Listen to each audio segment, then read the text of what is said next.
stops us in our tracks.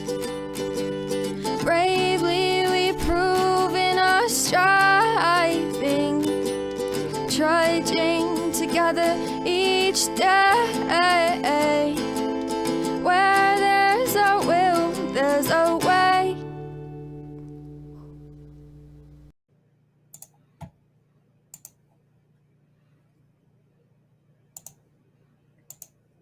Good evening, everybody. Welcome to the very late Daily Trudge. Well, not very late. Depends on how you look at things, I guess. So, figured I wasn't doing anything for a while, so I spent 30 seconds and put this back up. And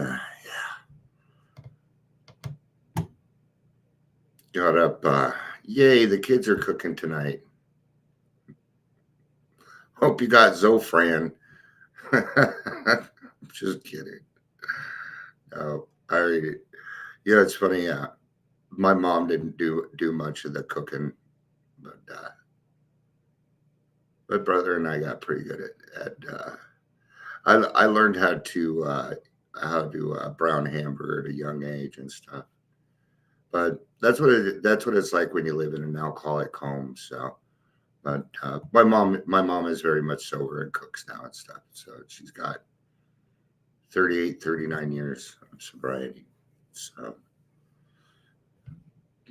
I haven't been up for very long, but it's already been a kind of a weird day. Not a weird day, just a weird day. I'm not sure how to feel. It's not very I'm just going to say it. Not many people. Ooh, chicken parm. Good job. Good job. Not surprising. So, I forgot my coffee. I'm going to need my coffee. I'm going to need it. It's just right over here. I promise I'll be right back.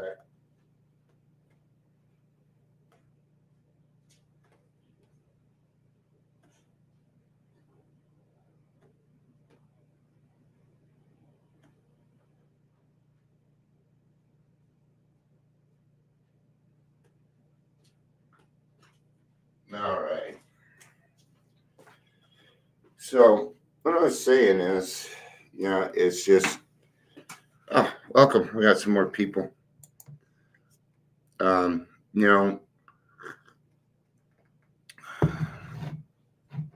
Let's just say people don't apologize to me very often.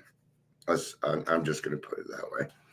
They usually just let it slide, and I don't know why that is, but it is. So when somebody does it, it's a big deal for me. And it's something that I did today, and I'm actually astounded at the way that I handled it. So, no, it's okay. You gotta live by a no regret situation. It's what's worked for me. And because I have a lot of family that doesn't want me around. So I have a no regret situation. And what that means is I have no regrets. If somebody is to pass away, I've cleaned my side. And that's what matters. I have to worry about my side. I cannot sit around and worry about if other people are going to make amends to me. It's just, no, I don't have time for that. I must move on. I've got to move forward. I've got things to do. I'm not going to sit around and woe is me because somebody hurt my feelings. That happens on a daily basis. Okay. I do too much talking. I stir too many pots to not have some kind of repercussion. Okay. So do I get my toes stepped on quite often? Oh yeah. I get my toes stepped on all the time. Okay. Hopefully Leisure shows up because I wore this shirt because of him. He went live earlier, was wearing his Purple Rain. I'm like, I'm going to wear my Purple Rain. I bet he shows up just because I'm wearing it. See, thinking of others, man. Thinking of others. All right, let's get to the 12 by 12. Welcome to Daily Trudge. My name is Dion. I'm your host today. Been your host for 4.5 years. Almost every day. We're coming up on 5 years, actually. It would be 5 years in April, February. I don't even know. Who knows? If you're here, please say hello, whether you're watching the live or the rewatch. And that'll be handy dandy. We are in the 12 by 12 today. On page 120, I've slowly been going through step 12. I believe this is the fourth one. And we said 1, 2, 3. We might get through it today. We are starting at the top of page 120. And what could be said of many AA members who, for a variety of reasons, cannot have a family life? At first, many of these feel lonely, hurt, and left out as they witness so much domestic happiness about them. If they cannot have this kind of happiness, can AA offer them satisfactions of similar worth and durability? The answer is yes. The answer is yes. And I know because I'm here. Okay? Yes, wherever they try hard to seek them out, surrounded by so many AA friends, these so-called loners tell us they no longer feel alone. In partnership with others, men, women, and men, they can devote themselves to any number of ideas, people, and constructive projects. Free of marital responsibilities, they can participate in enterprises which would be denied to family men and women. We daily see such members render prodigies of service and receive great joys in return. Yeah, what's great about it if you're single in AA is you get to go do a lot of stuff that I don't get to go do because I am married and I have other responsibilities. Bowling leagues, softball leagues, book clubs, all sorts of things that you can do in AA. We have a lot of the same similar interests. All you really need to do is ask, right? This is why I spend my Thanksgiving Day in service, so that I don't feel lonely and I hang out with other people that might be in the same situation as me. See, I found my true family, and my true family is the rooms of AA. That's where I find release from care, boredom, worry, loneliness, and bullshit. It's where I can go. And it's drama free, and people live in the solution. And when you do that, great things will happen for you. You will find your family. I have found some of the most satisfied people to be the people that had no family because they had to search. Where the possession of money and material things was concerned, our outlook underwent the same revolutionary change. With few of exceptions, all of us have been spendthrifts. Not me. I've never had any money. We throw money about in every direction with the purpose of pleasing ourselves and impressing other people. I've never been like that. Just nope. I really don't give a fuck that much about money. I don't think about it. I don't think about my bills. These are bad things, people. Don't do that. Think of your bills. In our drinking time, we acted as if the money supply was inexhaustible. Though between binges, we sometimes go the other extreme and become almost miserly. Without realizing it, we were just accumulating funds for the next spree. Yeah. I dug for my fair share of change. Bet. You bet. You want to know a good place?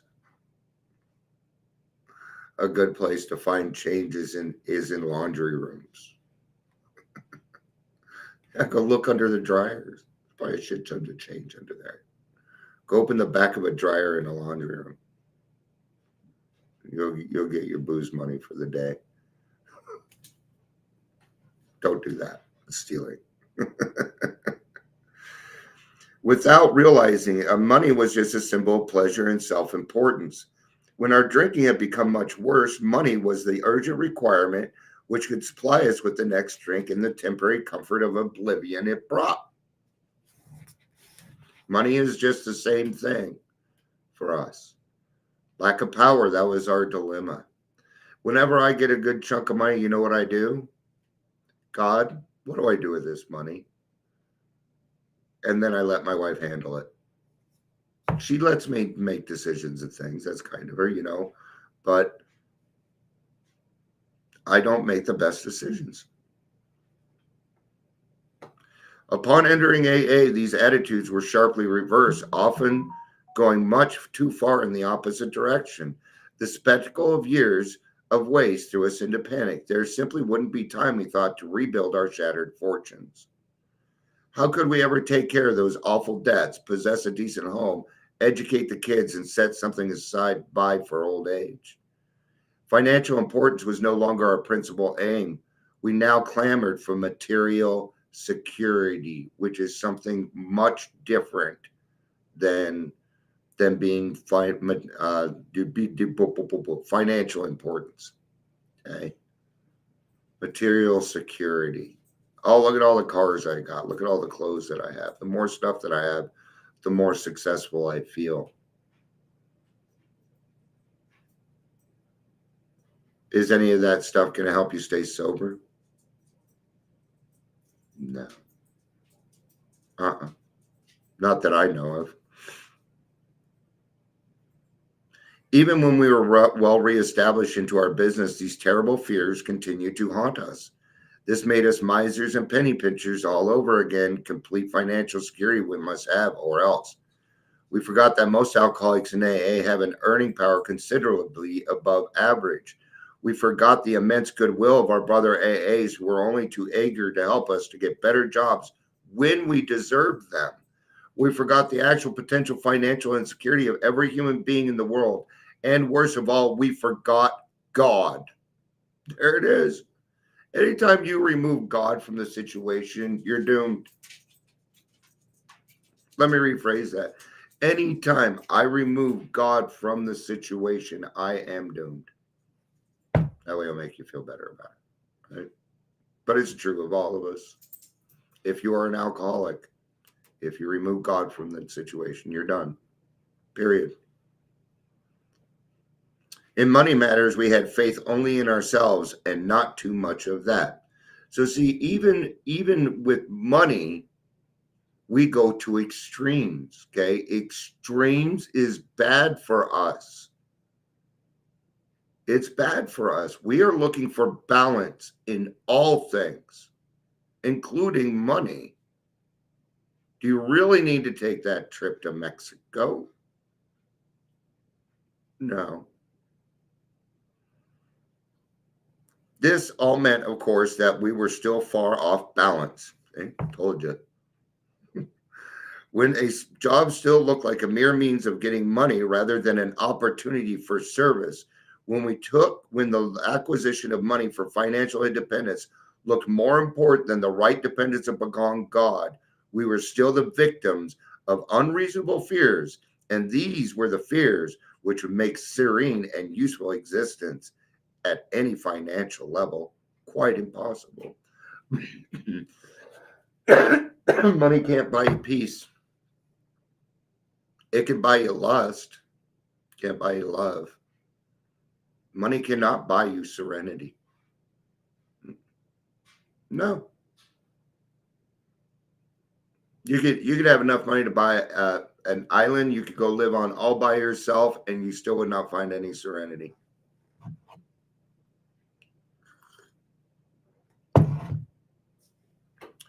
But as time passed, we found that with the help of AA's 12 steps, we could lose our fears, no matter what our material prospects were.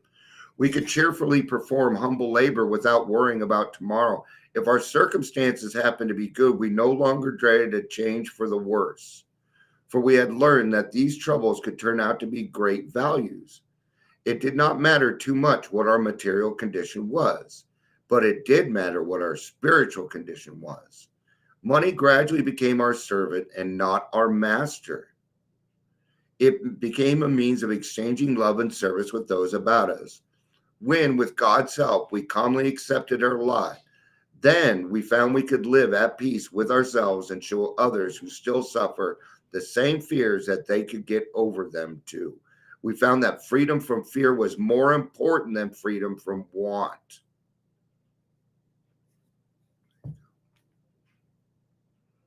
Freedom from fear was more important than freedom from want. I don't have any money either, Chris. I'm flat broke. I don't have enough money for ramen right now. I hear you. So, right? What's more important, the freedom from want or the freedom from fear, man? Got everything I need right now. I know, Chris, and you don't need to apologize for it. Okay? It hasn't been an easy week for you, I know. I'm just going to keep loving you until you love yourself again. Okay? And you're always welcome here. You're always welcome here. I don't care if other people have a problem. Okay?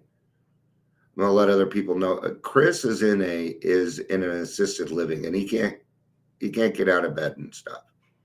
Okay, he's been in this program for as long as I can remember. Has helped hundreds and hundreds of people. Hundreds and hundreds of people. All right. So now he's having a hard time. Okay, and it's kind of our turn. It's kind of our turn to give that comfort back. Okay. See, when we're honest with ourselves, we can become responsible. Take that serenity prayer fucking seriously, right? The courage to change the things that I can. There are a lot of things that I can change. I can help somebody not hurt anymore today. Okay? You can too.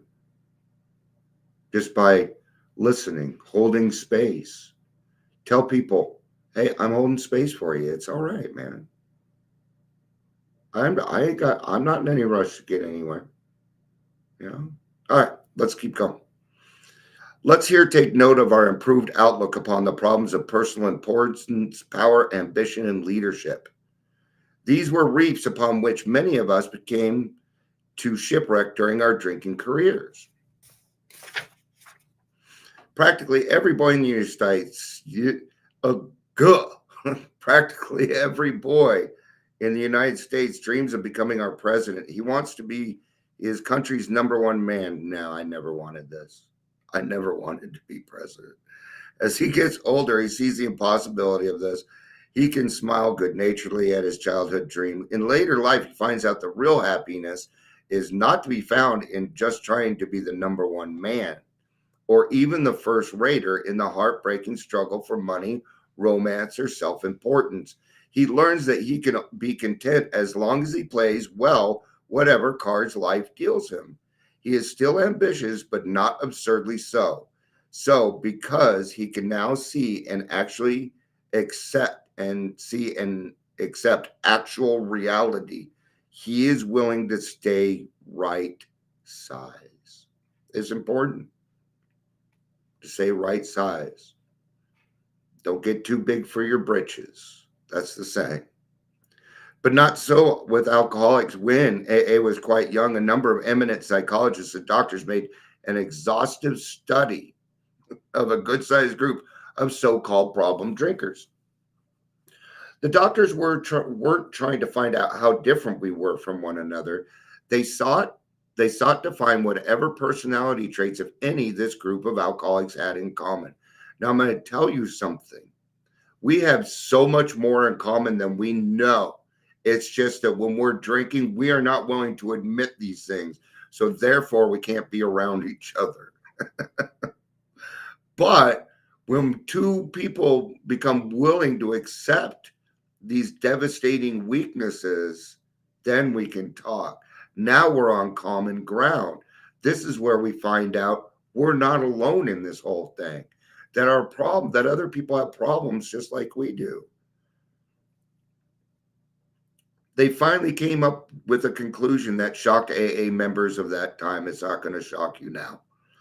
These distinguished men had the nerve to say that most alcoholics under investigation were still childish, emotionally sensitive, and grandiose. Oh my God, was that me? That was that when I read the first time I ever read that, I'm like, oh my God. I had to laugh at myself. I finally had to laugh at myself because I had to grow up. I had to grow up, man. It wasn't easy to do. It wasn't easy to do. But I had a guide. I had people there that helped me. I still have people around that love me for who I am, not what they expect me to be. Now, it wasn't like that a few short years ago. I've had to work hard at this stuff. You see, I have other challenges presented to me, and I don't always bring them up. Okay? One of those challenges is I'm healing my family. They don't know it. I didn't ask, but it's working. It's working. I know because I was told today. Through an amends. Thank you, God. All right. How we alcoholics resent that verdict. We would not believe that our adult dreams were often truly childish. And considering the rough deal life had given us, we felt it perfectly natural that we were sensitive. Sure. As to our grandiose behavior, we insisted that we had been possessed of nothing but high and legitimate ambitions to win at the battle of life. And sure, we felt that way. And those feelings were legitimate too. Those were real feelings. Yeah, of course they were. The feelings aren't fake. Okay. The problem might be fake, but the feeling is not. Okay. In the years since, however, most of us come to agree with these doctors. The only way you're going to get through it is if you agree with that. We have had a much keener look at ourselves and those about us. We have seen that we were prodded by unreasonable fears or anxieties into making a life of business of winning fame, money, and what we thought was leadership. So false pride became the reverse side of that ruinous coin marked fear. We simply had to be number one people to cover up our deep lying inferiorities. People that strive to be number one and have to be number one. Okay. This includes recovery. You know them. You know them. You know. They're positive all the time. Yeah. Call that toxic positivity. Okay. Does that mean don't have a good attitude? Absolutely not. But you can't be positive 100% of the time. Any feeling in excess is too much, including positiveness. And people get tired of it too. Okay. Just because you're being positive doesn't mean you're living in the solution. Okay. Being positive is a decision that requires no action. Being positive is part of two-stepping, step 1 and 12. So that's where that comes in. Or you just got to be positive. No, it doesn't work. Sooner or later, that's going to run out. There's only so much. See, in order to get that positivity, you need to supply yourself with dopamine, and you only get so much dopamine a day. Right?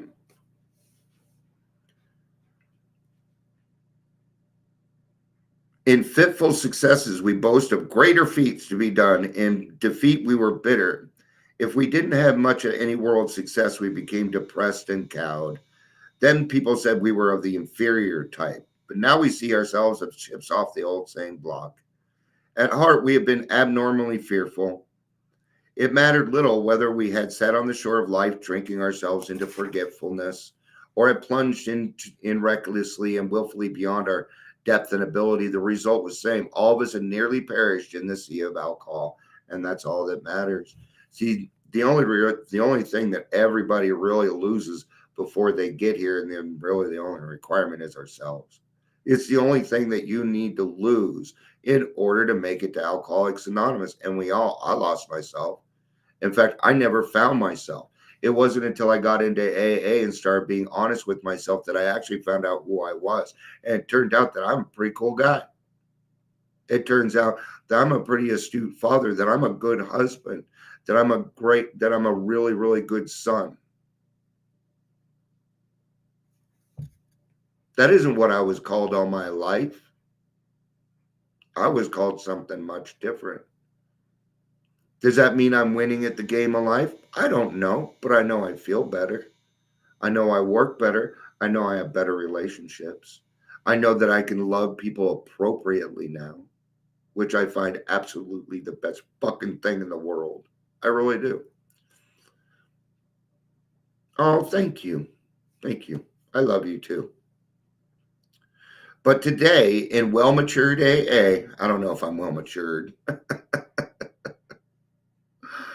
These distorted drives have been restored to something like their true purpose and direction.